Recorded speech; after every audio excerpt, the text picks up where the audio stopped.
সারা দেশে এটা খুব স্পষ্ট যে বিজেপি বিরোধী যে বিকল্প শক্তি, সেখানে তৃণমূল কংগ্রেস সব থেকে ধারালো শক্তি মমতা বন্দ্যোপাধ্যায়ের নেতৃত্বে।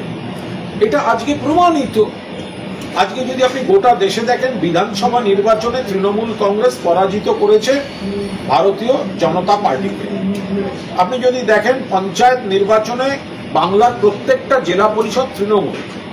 আপনি যদি দেখেন পশ্চিমবঙ্গে এসে বিজেপির যাত্রা থমকে গিয়েছে, লোকসভায় বিজেপির এমপি কমে গিয়েছে, তৃণমূলের এমপি বেড়ে গিয়েছে।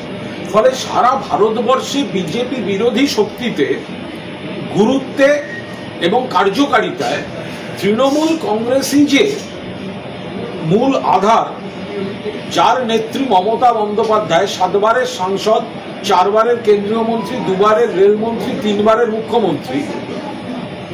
তো ফলে নিশ্চিতভাবেই তৃণমূল কংগ্রেস জাতীয় রাজনীতিতে একটা গুরুত্বপূর্ণ ভর কেন্দ্র এবং তারা তাৎপর্যপূর্ণ ভূমিকা, কার্যকরী ভূমিকা পালন করেছে এবং করবে। মমতা বন্দ্যোপাধ্যায় সরকার এবং দল কেন্দ্রকে সহযোগিতা করেছে, কেন্দ্রের পাশে দাঁড়িয়েছে দেশের প্রশ্নে। আমাদের সর্বভারতীয় সাধারণ সম্পাদক অভিষেক বন্দ্যোপাধ্যায় দেশের কণ্ঠের প্রতিধ্বনি করতে সারা পৃথিবীর বিভিন্ন দেশে যে প্রতিনিধি দলগুলি যাচ্ছে, তার মধ্যে আমাদের সাধারণ সম্পাদক রয়েছেন। সেই সময় এসে নরেন্দ্র মোদী, অমিত শাহরা যা কুৎসা করেছেন,